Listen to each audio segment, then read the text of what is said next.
الحمد لله رب العالمين والصلاة والسلام على أشرف الأنبياء والمرسلين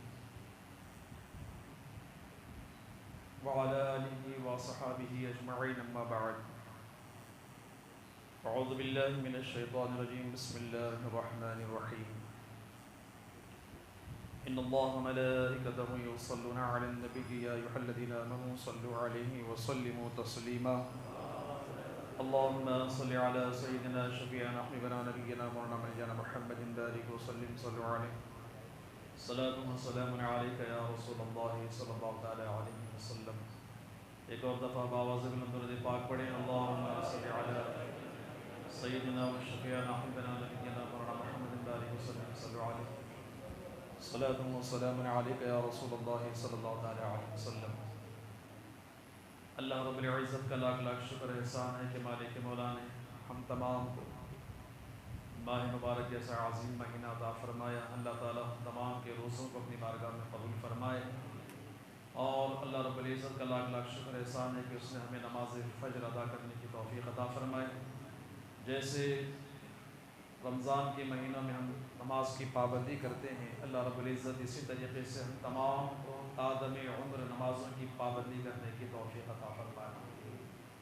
عزیزان محترم، حضرت مفتی احمد یار خان علی رحمت رضوان فرماتے ہیں اس ماہ مبارک کے 4 نام آپ نے فرمائے. ایک ماہ رمضان، یہ اور دوسرا ماہ صبر، اور اسی طریقے سے ماہ مواسات اور ماہ وسعت رزق. اس طریقے سے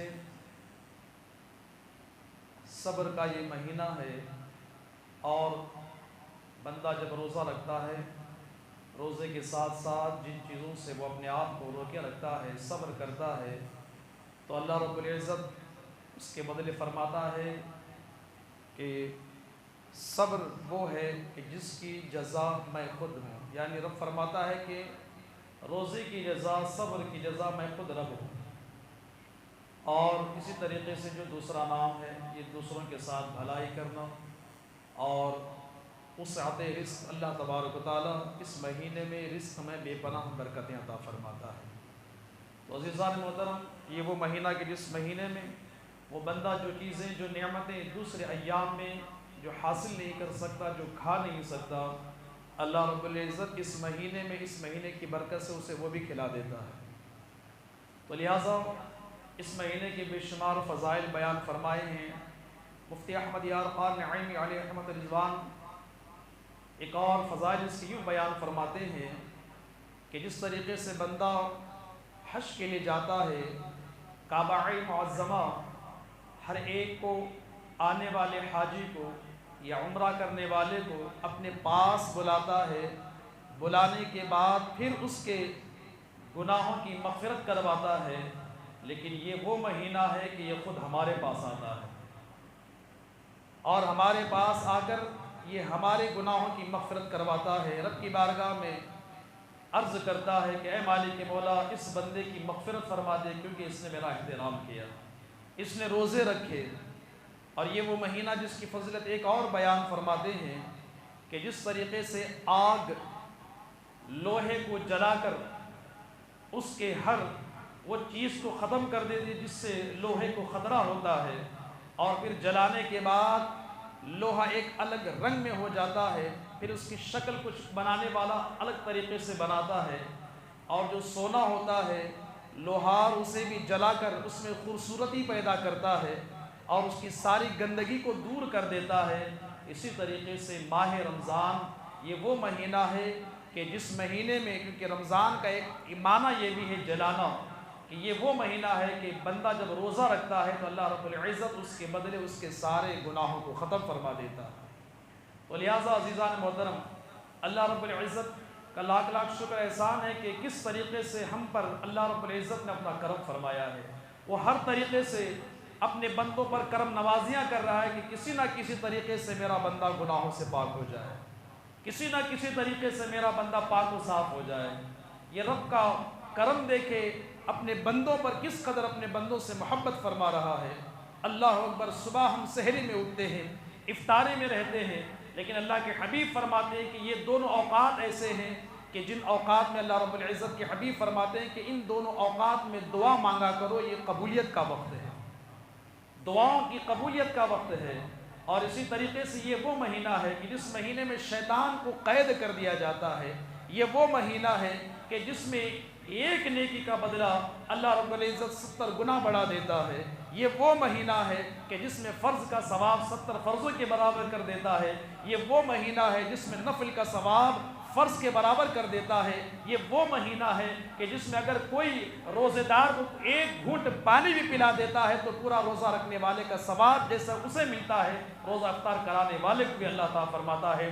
تو عزیزان محترم، کس قدر اللہ رب العزت کی کرم نوازیاں ہیں اپنے بندوں پر، لیکن بندہ سمجھنے سے خاسر ہے کہ اللہ رب العزت بندے کو کس طریقے سے پاک و صاف کر رہا ہے۔ عزیزان محترم، اللہ رب العزت کے حبیب فرماتے ہیں کہ افطاری کے وقت رب کی بارگاہ میں دعا مانگا کرو، کیونکہ وہ ایسے وقت ہوتا ہے، قبولیت کا وقت ہوتا ہے کہ جب بندہ افطاری کے وقت رب کی بارگاہ میں دعا مانگتا ہے اور اس نے اگر اپنے گناہوں سے توبہ کر لیا ہے، بری چیزوں سے توبہ کر لیا ہے، اور رب کی بارگاہ میں گڑ گڑا کر اپنے گناہوں کی مغفرت طلب کرنے کے بعد اپنے جائز امور کے لیے جو بھی دعا مانگتا ہے، اللہ رب العزت اس کی دعا کو قبول فرماتا ہے۔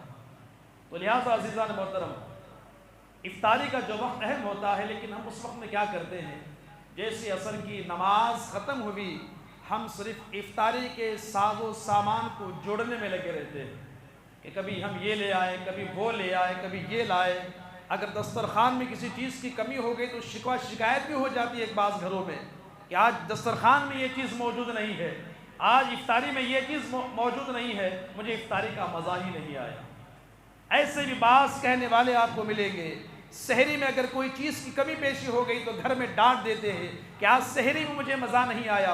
ارے سحری یہ سنت ہے، افطاری یہ سنت ہے، صرف اس لیے کہ روزہ جو فرض ہے، ان دونوں اوقات جو سحری اور افطاری سنت اس لیے کیا گیا تاکہ تمہیں کچھ کھانے پینے کی وجہ سے تمہیں آرام محسوس ہو جائے۔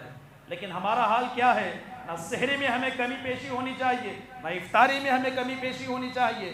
ہمارا حال یہ ہے کہ یہ دونوں اوقات دعاؤں کے ہیں، لیکن ان اوقات میں ہم دعاؤں کے بدلے دسترخوان پر بیٹھ کر ہم انواع و اقسام کی یہاں پر گزارشیں کرتے ہیں کہ ہمیں وہ ہے، ہمیں یہ چاہیے۔ اگر دسترخوان افطاری پر اگر یہ چیز نہ ہو تو ہمیں مزہ ہی نہیں آیا۔ یاد رکھو میرے مسلمان بھائیوں، اللہ رب العزت نے یہ دونوں اوقات ہمیں ایسے دیے ہیں کہ وہ اوقات ایسے ہیں کہ ہم ان اوقات میں کثرت کے ساتھ رب کی بارگاہ میں ہم دعا کریں، اور وہ سحری کی گھڑی جب ہم اٹھیں تو فوراً تہجد ادا کریں، ادا کرنے کے بعد ایک عادت سی بنا لے ان اوقات میں کہ جب تہجد بندہ پڑھتا ہے، یوں تو ماہ رمضان کی ایک ایک گھڑی بھی قبولیت کی گھڑی ہے، مغفرت کی گھڑی ہے، اور یہ کہ گھڑی بھی اللہ رب العزت اپنے بندوں پر رحمت کی بارشیں فرماتا ہے۔ تو ایسی گھڑی میں ہر ہمیشہ ہمیں چاہیے کہ ذکر و اذکار کرے، توبہ کرے، اور ایک ایک لمحہ بھی فضول جانے نہ دے۔ آج ہمیں ٹائم پاس نہیں ہوتا ہے، آج ہمارا وقت نہیں گزرتا ہے۔ یاد رکھیں وہ بروز محشر ایسا وقت ہے کہ جس وقت ہمیں لایا جائے گا وہاں پر ایسے ایسے نیک اللہ کے بندے آئیں گے کہ جن کا دنیا میں کچھ لمحے یوں فضول نکل گیا ہوگا تو وہ اللہ کے نیک بندے کہیں گے کہ جو لمحے ہمارے فضول نکل گئے ہیں، کاش ان لمحوں میں بھی ہم نے اللہ کا ذکر کیا ہوتا تو کتنا اچھا ہوتا۔ یہ کون لوگ کہیں گے؟ وہ اللہ کے نیک بندے کہ جن کی مغفرت ہو چکی ہوگی، جن کے لیے جنت کی بشارت مل گئی ہے اور جن میں جنت کے جانے کا لیے حکم دے دیا گیا ہے، یہ وہ بندے کہیں گے کہ کاش وہ لمحہ بھی بیکار نہ گیا ہوتا۔ اور آج ہمارا صبح سے لے کر شام تک وقت بیکار میں گزرتا ہے، ہمیں اس کی کوئی فکر نہیں ہوتی۔ میرے معزز سامعین اکرام، یہ وقت بہت قیمتی ہے، اس کی قدر کر لو۔ یہ وقت بہت قیمتی ہے، قدر کر لو، ورنہ جب یہ سانس رک جائے گی تب قدر کرنے سے کوئی فائدہ نہیں ہوگا۔ اللہ نے ہمیں موقع دیا ہے اور رمضان جیسا عظیم مہینہ دیا ہے، اور ایسا مہینے بھی میں اگر ہم نے اپنی آپ کی مغفرت نہیں کروائی تو ہم جیسے بدقسمت اور کوئی ہو ہی نہیں سکتے۔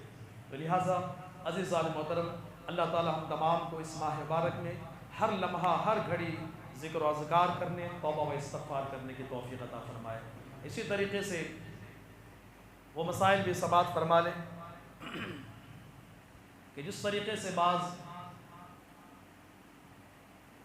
لوگوں کا ایک گمان یہ ہوتا ہے کہ جس پر ایسے غسل واجب ہو جاتا ہے. اب غسل واجب ہونے کے بعد وہ صبح کیا یعنی سحری کا وقت اٹھا اور ایسے آخری گھڑی میں اٹھا کہ اب وہ غسل کرنا چاہتا ہے، لیکن وہ اس وجہ سے نامعلومات کی وجہ سے وہ روزہ نہیں رکھتا. کیوں؟ اس لیے کہ مجھ پر غسل واجب ہو گیا ہے، میں سحری نہیں کر سکتا، روزہ نہیں رکھ سکتا، یہ سوچ کر وہ روزہ چھوڑ دیتا ہے. یہ غلط ہے. فرمایا گیا کہ یوں تو غسل تم پر جو واجب ہوا ہے اس سے روزے سے کوئی فرق نہیں ہے. آپ اٹھیں، ہاتھ پیر دھل لیں، اگر وقت ہے تو غسل کر لیں. اگر ایسا ہے کہ سحری کا وقت غسل کرنے تک ختم ہو جائے گا تو اس وقت میں سحری آپ کر لیں گے تو آپ کا روزہ شروع ہو جائے گا، اور بعد میں آپ غسل کر لیں، دیری نہ کریں. بعض ایسے بھی ہوتے ہیں کہ اب جیسے مسئلہ معلوم ہو گیا کہ روزہ تو جاری رہے گا، بعض ایسے بھی ہوتے ہیں کہ بہت لمبا وقت گزار دیتے ہیں. یہ بھی یاد رکھیں کہ اس طریقے سے کرنا بہت غلط ہے.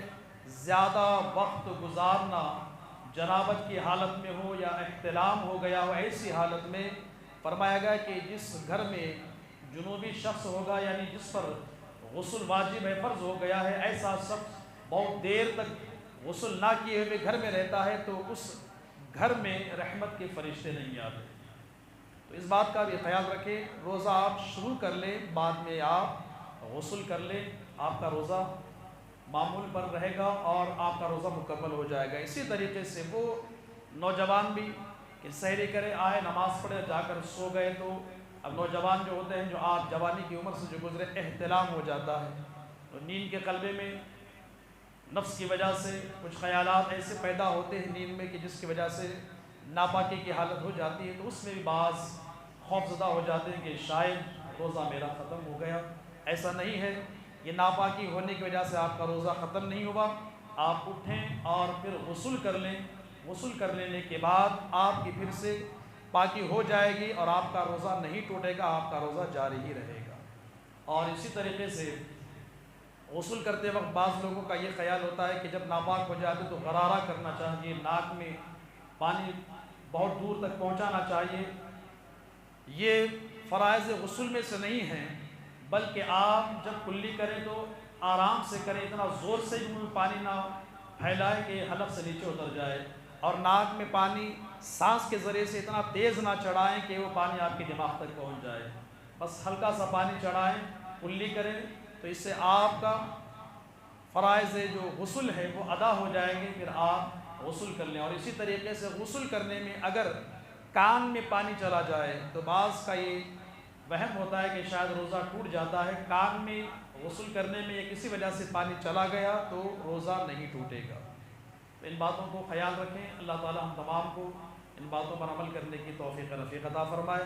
پروردگار عالم کی بارگاہ میں دعا ہے کہ اللہ رب العزت ہم تمام کو اس ماہ مبارک کی قدر کرنے اور کثرت کے ساتھ اس ماہ مبارک کے روزے رکھنے کی ہم تمام کو توفیق رفیق عطا فرمائے. اللہ رب العزت اس ماہ مبارک میں ہر لمحہ ہم تمام کو اس کی بارگاہ میں دعا کرتے رہنے کی توفیق رفیق عطا فرمائے. وآخر دعوانا الحمدللہ رب العالمین.